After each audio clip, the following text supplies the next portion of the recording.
Okay, well, here we go. Cool. So this is our special artist of the month, Katy Guillen, and our board asked. Well, I'm on the board of Heartland Song Network, and they asked me to interview you because you are my former student. Yeah, I that's should right. be I should be your student now, I think. Maybe I could get some lessons. Oh, stop that. No, but all guitar players in town definitely look up to you, and it's been a really fun to watch you grow because I knew you as a child. God, what age do you think we were? Well, we met at La Bodega. I remember that day. Yeah, uh gosh, my dad used to take us down there because we would meet with him like weekly for dinner once a week. And he just like loved La Bodega, Hmm.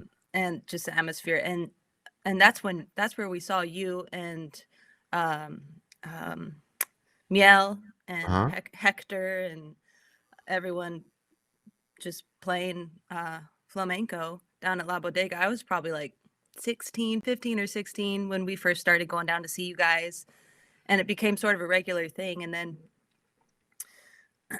then we just yeah, I loved watching you play flamenco guitar, and this the whole ensemble was so good. But yeah, it was back then. I must have been 15 or 16, and then started we asked you if you gave lessons, Yes. and and thankfully you did. So then See, in my mind, you were like 9 or 10. Yeah. yeah, right, I know. It feels so long ago in Well, I some know ways. that you were already out playing in sessions. You were playing at BB's at that point, right? Yeah, I was doing like just a bunch of different like blues jams. That was just kind of the world I s- got started in. And I guess it's more the world I started like going out into, like the public, with going out to see blues jams and going out to participate in them. And so that was mostly what I was playing at that time. Hmm. But my dad and my mom, they're both music lovers, and fortunately they went and took me to all kinds of shows and concerts growing up. And the blues just happened to be something that I just sort of attached to right when I picked up the guitar. I don't know if it was just sort of the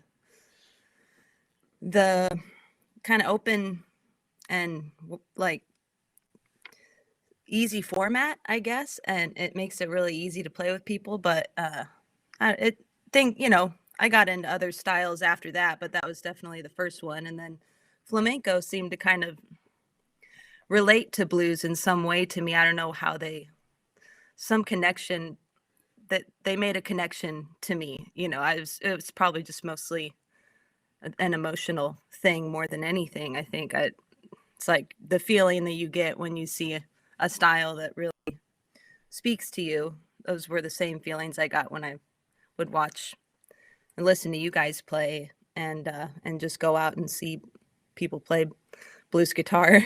So, yeah. That's a really profound realization you had really early because both blues and flamenco kind of serve as the same purpose in their own respective cultures. Right. Yeah. No, they're both just, I feel like this raw way of communicating, in a musical way. And Yeah, it's kind of like it's open to just about anyone, I mean, um and it feels really communal, and like, everyone, not even not just the people playing the music, but everyone in the room is like part of the experience, um sure. Yeah, the listener is so just as important. Yeah. right, yeah. Hmm. Mhm. Yeah. Awesome. And yeah, and Yeah. they're both structure. They have a loose structure underneath them, but they're Right. improvisatory, right? Exactly. And there's just so much, I don't know, I just loved, especially flamenco sort of opened up this like capsule inside of emotion. I just loved I loved the emotion in that music. Um, and I think, and again, that's sort of like the connection I think I draw between blues and flamenco from, from that time. Um, but yeah, and just like the openness and the freedom that you have to find something within yourself in that very moment that you maybe you didn't predict, um yeah, it's just I always have loved those styles of music, and they've stayed with me all the whole time. Like they're still with me. I don't play flamenco quite the same as often as I did when I was studying with you, but I do pick up my flamenco guitar, multiple times a week and just improvise, just play. Hmm. It's like my emotional instrument, and and sometimes certain instruments, I've written things on that guitar that I don't think I would have written on any other guitar because I was playing some uh little flamenco, you know, form or something. So, yeah. Sure. And you've got a guitar from Paracho, Michoacan, right? That uh-huh. Morales? Yeah. Yeah. Mhm. Still the same guitar, right? The same guitar, yeah. I should probably get just a couple of small cracks, you know, forming one like right above the where the neck meets the body, and then Hmm. just they're not too bad, but uh yeah, I should probably get those looked at. But it Yeah, that's where they sounds always crack. Yeah. I know, but Yeah. oh, but it sounds so good. It still sounds amazing, and it plays, unlike any other guitar. It's one of my favorites. Yeah, it So, sounds like that and the Butterscotch Telly are going to be your lifetime guitars, huh? yeah, I think so. Mhm. I put my Butterscotch Telly up here in honor of Katie, so we both have the same electric guitar. That's right. I know. Mhm. It's so funny. I played a Strat for years. I started on a little when I start was doing a lot of electric early on. I started on a little Squire Strat, Mhm. and then moved to a um, just American Strat. I still have it, but I played that guitar for so long, and I remember the first like when I got introduced to this mine's a GNL ASAT, but they're basically the Mhm. exact, same guitar. When I got introduced to the ASAT, it's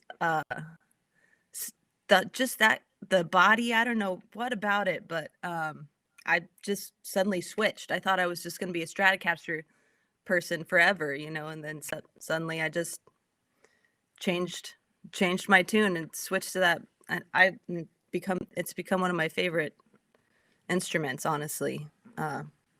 I don't know I'm if just it's amazed at the design of the Telecaster. It's such yeah, an American success story, yeah, truly. and it just works. Yeah. Oh, it's so versatile. It Mhm. it can be so dark, which I love, but then it can be really bright and spanky, and and then just something in between. I mean, it's a great guitar, and it's taught me a lot. I didn't know how to use it uh completely like when I first got it. I've been learning about tone ever since I realized what it was. 'Cause Mhm. I didn't really know understand what tone was, I think, when I was just a kid playing guitar. Like, I didn't really think about that as much. I was thinking about more like what I was doing on the guitar. But as the last several years have really like been much more thoughtful about the type of sound that, especially, with electric instruments, it's so different. There's so many factors, or there can be a lot of factors if you use pedals and the power in a place, and like if it's plugged into a neon sign, and like Sure. all these things that, like, when you don't know at first, you just don't know. You're like, oh man, my guitar is like humming super loud. but it took It's a that long it's time. that beer sign. It's that beer sign. Yeah. You're No, on the same if circuit. anytime I see that, I unplug it. I'm just like, we don't. It'll just be a little darker in this corner. That's okay. I'd rather have it sound Hmm. better. But yeah, the telly, it as far as like the guitar itself, it took a lot of messing around in different venues and different situations to really realize what it was capable of and what worked best, I guess, for what I was doing with it, because it's Hmm. everyone uses it for something different, which is what makes them so great. Um, but yeah, it's such a great guitar. I don't think I'll ever, uh, I'll keep it forever. Yeah, I'm fascinating by them. Marco Pasqualini has taught me how to rewire them and redo everything inside, and I'm just obsessed now. Yeah. Oh, I would love to do that sometime. I've never really dissected a guitar like that. All I would right, love that. after this Maybe pandemic's over, yeah, really, I would love to. yeah, it's a lot of Yeah. fun. Uh, We call it the tone quest. yeah, 'Cause you can just keep messing with things and capacitors and components, and you can hear a sound in your head, and you can kind of go for it and cool. find it electronically with Yeah. a soldering iron. It's profound. Awesome. Wow. Yeah. That's awesome. So you've been playing that little high watt amp for a long time, right? Uh-huh. Yeah, I still have it. So it's like right behind me. Uh-huh. Yeah. I tried right after just a couple years ago, I guess, when I was kind of transitioning from Katy Guillen and the girls into sort of a new phase. I was playing around with chaining the high watt to my little there's a little Fender Sidekick. It's like a very small, and I don't even know how many watts it is, but think it's I think it's about 20 watts. It's a really cool little amp. The reverb on it is awesome. And I usually use it for practice, but I tried chaining it to the high watt just to see what it would sound like, because on its own it sounds awesome, and I thought to get with the high watt maybe together they would sound great, and they really sounded awesome together. I think I got kind of lazy because I don't really do that anymore. I just mainly still play through the high watt on its own. I have a pedal board, but yeah, that's been my setup for probably the last 7 years or so. I mean, I've played around with some different pedals, but Did not Dwayne too modify many. that amp? Dwayne built it. Oh, Yeah, okay. Dwayne Trower, Hmm. over at Weights and Measures, who I love, and I've recorded, gosh, I've recorded 4 albums with him now. He's really great. Yeah, he's And amazing. yeah, he's so good at what he does, and he's really, I just love how curious he is about gear and instruments. I mean, I've been texting him here and there kind of throughout the pandemic, like questions about microphones and questions about just all kinds of stuff, sound, and gear. But he built that high watt. I think he ended up finding that, and then, or two of them. It's called a high watt Bulldog. It's a combo amp. It has two channels, and he found it, two of them on eBay, and then he knew I would record on the Katy and Go Go album, which was like the first album I recorded with him, and then the first Girls album. I did most of the guitar through his high watt. Like he has a high watt Hmm. in his studio, and the first time I tried playing through that, I just I was like, oh man, I need one of these. um I played through it every time. Like I played through that amp on all those recordings basically, because it was just my favorite thing to play through. And so he knew that I really loved his high watt. So I think he was so thoughtful to think of me. But he said he found these bulldogs on eBay, and he was going to buy both of them and just build a couple little combo amps just for fun and to maybe sell. And he asked me if I would want one. So I was like, hell yes. Mm, And also the great thing about it too was that it was small enough for me to carry too. Like it wasn't a big stack thing, or it was just the right size. So, and I think he kind of, I don't know if he had that in mind.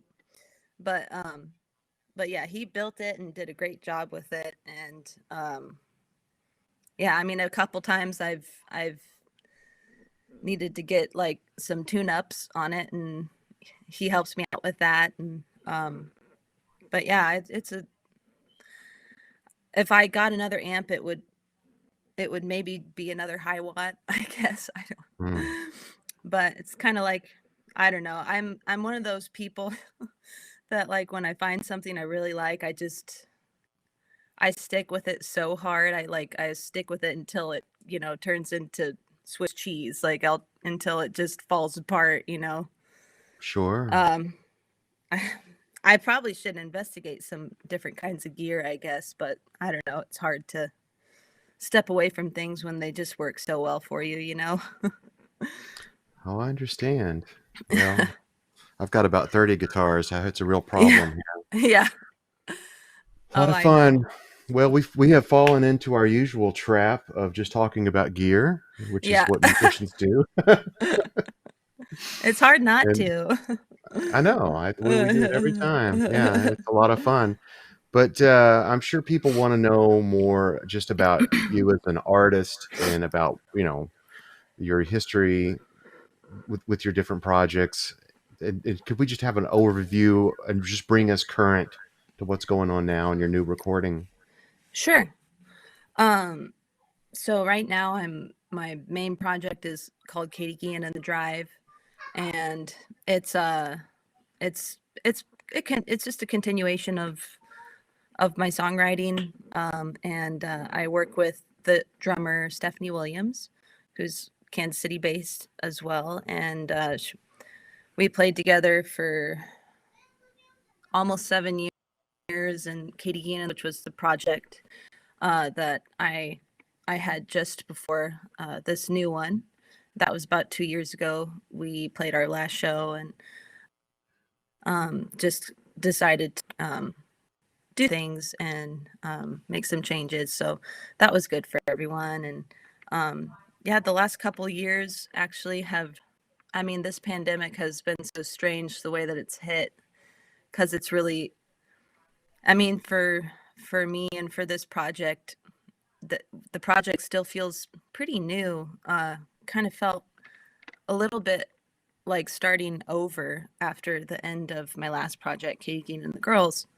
Um, and just in like, not in a bad way or anything, in a really just a good way, a new like sort of like rebirth, and needed some uh new ways to grow, I guess.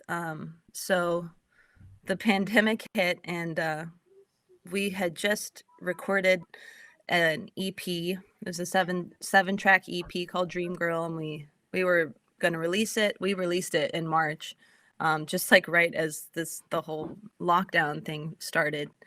And then we had a lot of plans for 2020. Obviously, everyone that got um, that all got shut down and canceled.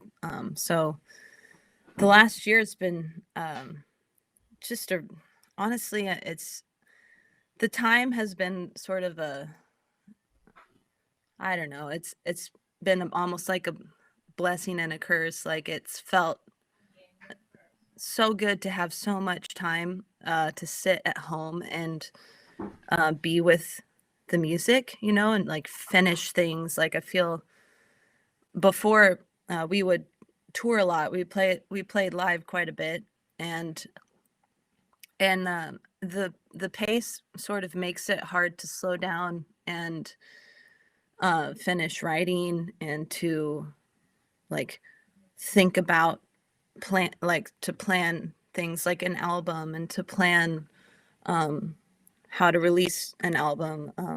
We're independent, so a lot like I've taken on most of those things, like, managing the band and doing all the stuff that's non-music related, I guess. So it's when you're busy, like before the pandemic, and you're playing, and it can be really hard. I've had a hard time finding a balance between finding those quiet, um, longer moments for just thoughtful creativity, I guess, And since the pandemic, which, you know, what a terrible circumstance to find so much stillness and sort of creative, I don't know, inspiration. Not that I don't, it's been strange, but it's the amount of time that I've had to work on music has actually been great.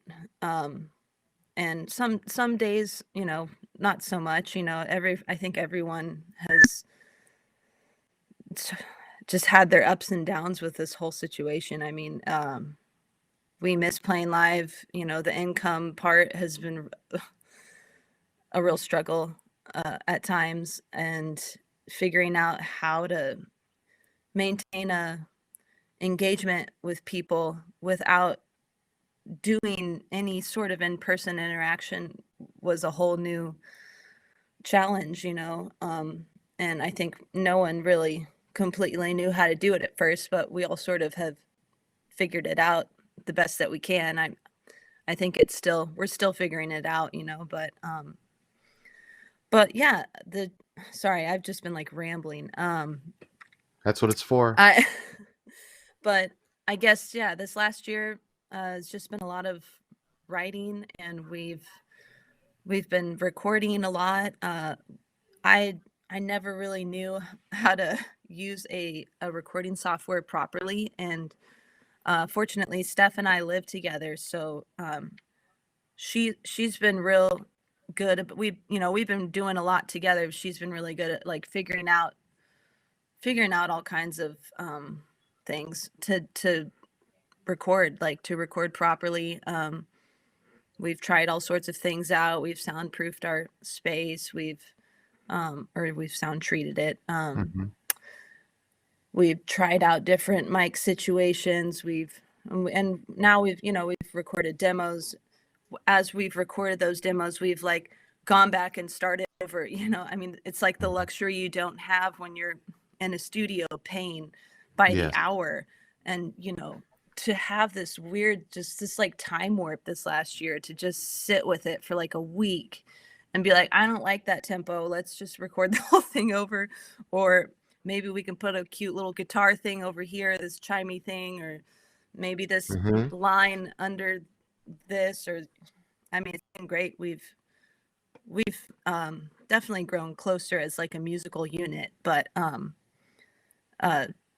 just the music has gotten so much more attention, I feel like, than it would have gotten had we been busy touring, kind of back and forth, home, going out, coming home, like finding those moments in between all of that to like finish a song, or to think about what the next thing that you're going to put out there is going to be.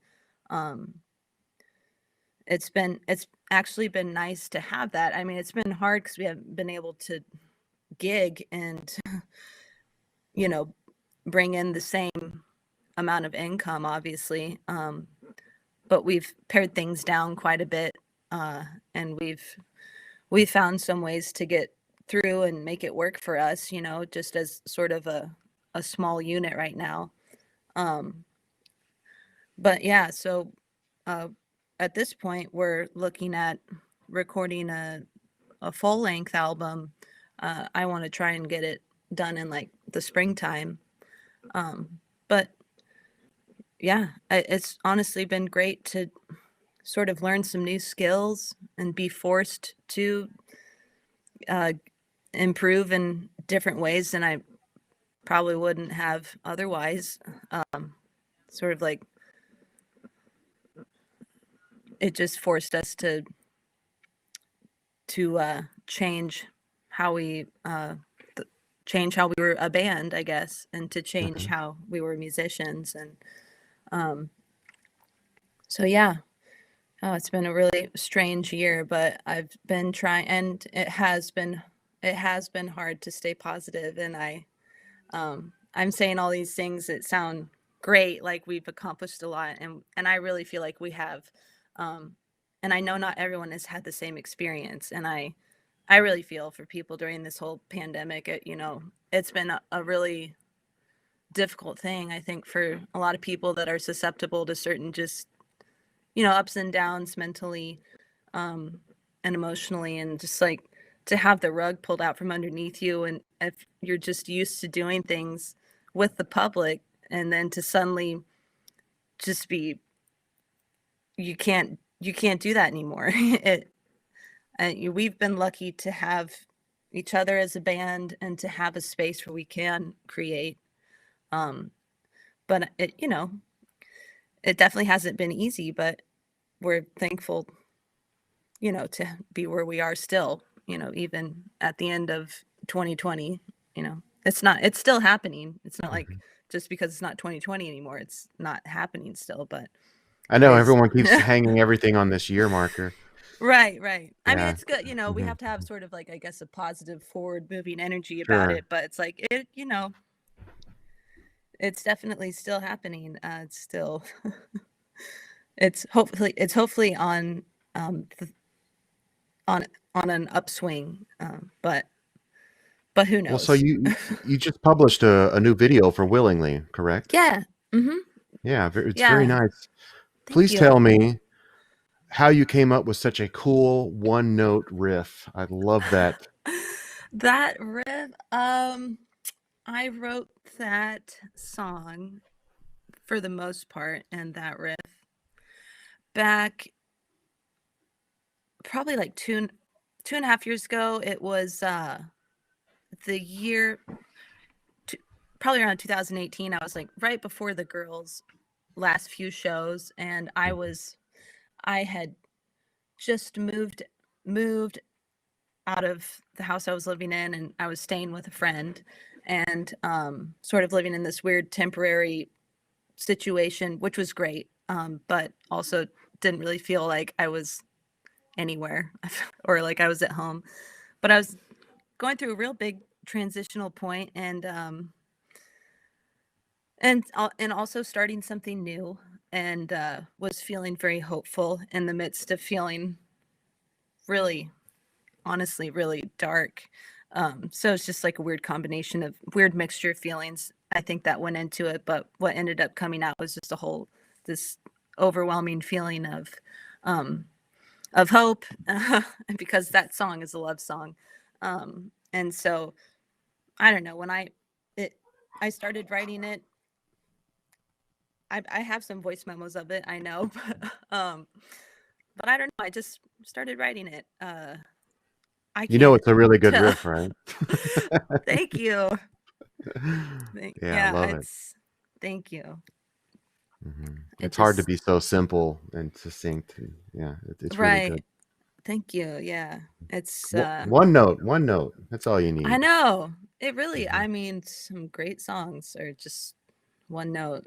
Some of my favorite songs. Yeah. Yeah, writing is such a weird thing. A song can be so complex and so simple and equally touching and equally uh just powerful. It just sort of depends on who's doing it and what they're trying to say. Well, certainly. Well, let's finish this up with some good road stories. I want to hear all about Rick Derringer and some adventures that you've had. Yeah. Well, gosh. With Katy Guillen and the girls, Mhm. uh, we can go start there, I guess. That was the band that definitely toured the most. And we got to go to the International Montreal Jazz Festival and play that, which was just so epic and amazing. And we saw so much good music there. Mhm. And then um, that same year, we went to Sweden, which was the first time I had ever been to Europe, and it was so much fun. We played all these small towns. in like the Gothenburg area, and there were areas that didn't get that much live music, and the program that we were a part of was it was to sort of elevate women in music in these very sort of smaller and rural areas. And so we played shows in some really small towns there, and then there were a couple times we did like talks with the audience, and they just asked us, you know, like how we got into it and what it's like. Some people had like never seen an all girl band. So anyway, Sweden was amazing, you know, just a great experience. And then yeah, I mean, we've toured with Robin Trower a little bit. The Drive, That's the who it was, Trower. yeah, Yeah. yeah, yeah. The actually KG and the Drive, like one of our big things, like right at the beginning of that band was doing a little run with Robin on the West Coast, and we played just amazing rooms out there that I would have ever dreamed of playing, like the Wiltern and the Fillmore in San Francisco, and just all these cool little theaters out there, just a couple little beach towns. And with Robin, who's a great player still, and he probably wouldn't want me saying this, but I don't think he probably won't see this. But he let me play. Well, he didn't let me. His road manager let me play through his setup, Mm. and it's in like in the Fillmore room when it was like sound check and there's no one else in there. It was just like the Wow. big open space, like playing through. He has a pretty spectacular setup, but it sounded just as amazing as it looked. But that was a really such a fun run to do that.